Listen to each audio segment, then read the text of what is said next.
So the thing that it makes me think about there is intellectual humility and how tightly people hold on to their beliefs, that if you believe that you are always going to be right, that there is nothing to learn outside of you, and that any kind of admission that you might be wrong is tantamount to destruction, it does exactly the same thing. You need to, and it goes back to asking stupid questions, being prepared to ask the stupid questions and look not like the most informed person in the room, but also importantly, nowhere near the most stupid person in the room, because you're the one that's asking the question. Well, the stupidest person in the room is the person who doesn't know and won't ask. Or even worse, who doesn't know and won't ask and acts like they know. That's not good at all.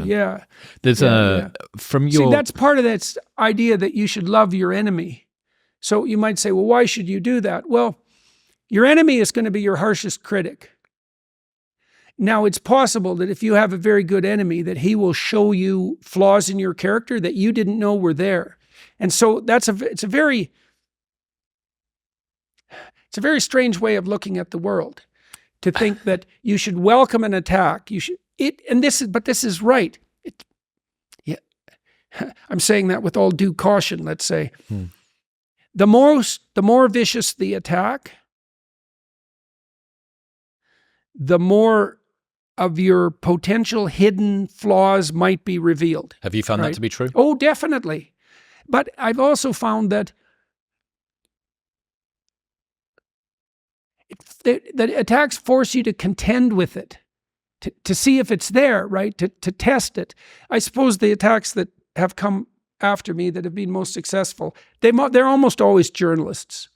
And they're usually British female journalists, but not always. We produce a nation of hard-hitting journalists. Yeah, well, and faith in journalists is the lowest in the UK and anywhere in the Western world. And I can see why, but there's some advantage. There's some real advantage to facing someone. It's a Pharisee problem. In the Gospels, Christ was always contending with these Pharisees. And what the Pharisees were always trying to do was to lay a verbal trap for him. So is a Pharisee a person? Pharisee was a Jewish sect. Okay. And the Pharisees were very legalistic in their interpretation of Mosaic law. And so they were hypocritical, the way they're portrayed in the Gospels. And they're hypocritical by the book moralists. And most of their morality was for show. They liked to pray in public. They liked to be seen being holy. At least that's the criticisms that are levied against them. And what they're always trying to do in the gospel accounts is to lay a verbal trap for Christ so that they can expose him as a heretic and kill him, right? So every single thing they say is a snare of some sort. And there's lots of journalists like that. Nellie Bowles, who wrote an article about me for the New York Times, which was a very devastating article in many ways and very serpentine and subtle. 3 years later, she wrote another article about what it was like to work for the New York Times when she was working there and the tricks that the journalists played, including her. And she said that the game was to devastate someone else's reputation in the attempt to boost yours, right? So you could think about it as a game of comparative moral standing.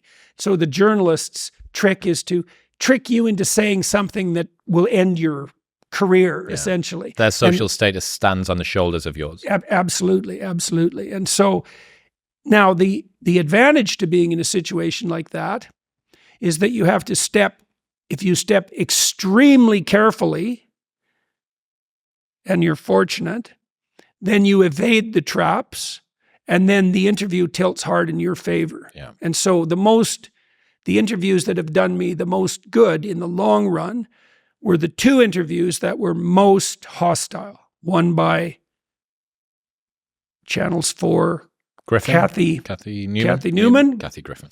And Kathy at least had a sense of humor.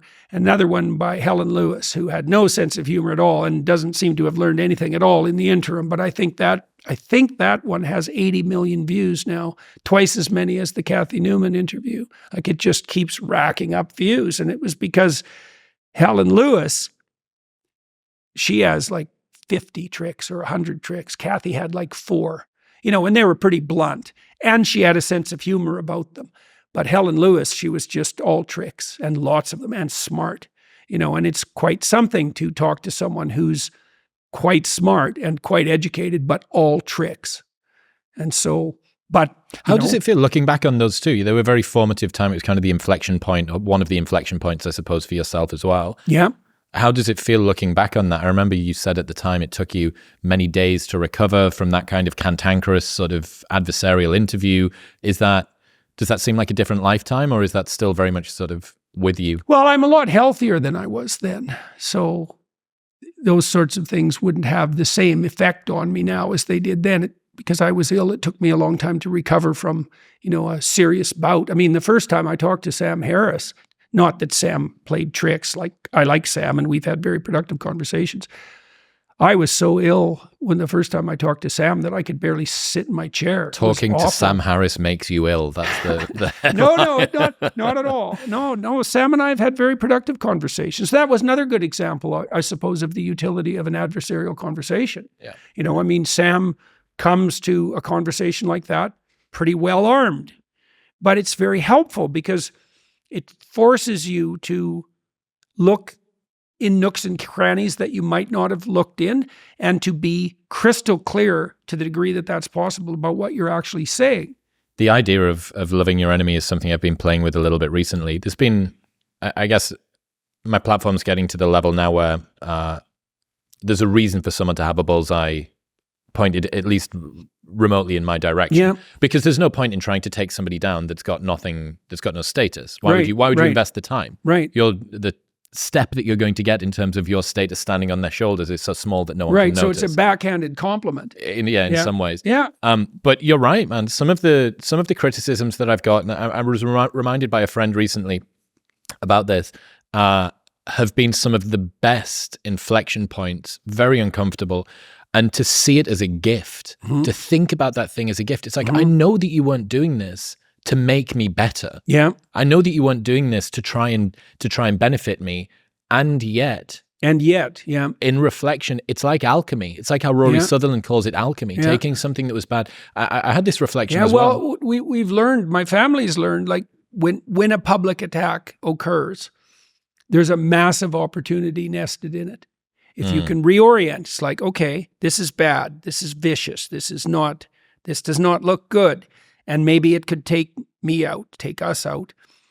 Is there a way we can play with this that will not only neutralize it, but twist it in the other direction? I think the thing we did that was most effective on that side of things was when I was written into Captain America as I spoke to you that day. Red Skull. I spoke to you that day that it happened. Yeah. The magical super Nazi. Floating Nazi or whatever. Yeah. Well, it was shocking, right? It was very shocking. And then Olivia Wilde. Yeah. That was shocking too. Yeah. There's a litany of yes.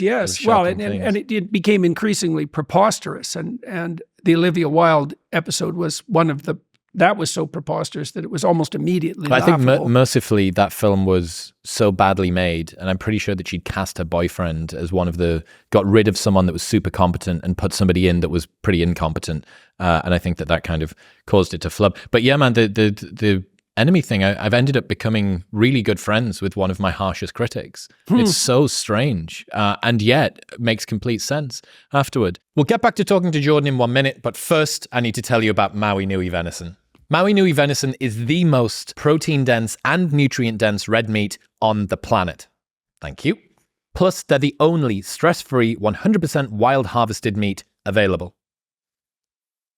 My favorite method for cooking it is straight from frozen, salt the hell out of both sides, 12 minutes in an air fryer at maximum temperature, turn it over, 12 minutes again, and it is perfect every single time. It is such a life hack, actually taught to me by Jordan's daughter, Michaela, and all she does is eat meat, so that's the way to do it. All of the cuts are spectacular, but their venison sticks have been my new favorite while I've been traveling on the road. You can get the healthiest red meat on the planet delivered directly to your door by following the link in the show notes below or going to mauinuivenison.com/modernwisdom and using the code modernwisdom at checkout. That's 20% off by going to mauinuivenison.com/modernwisdom and modernwisdom at checkout.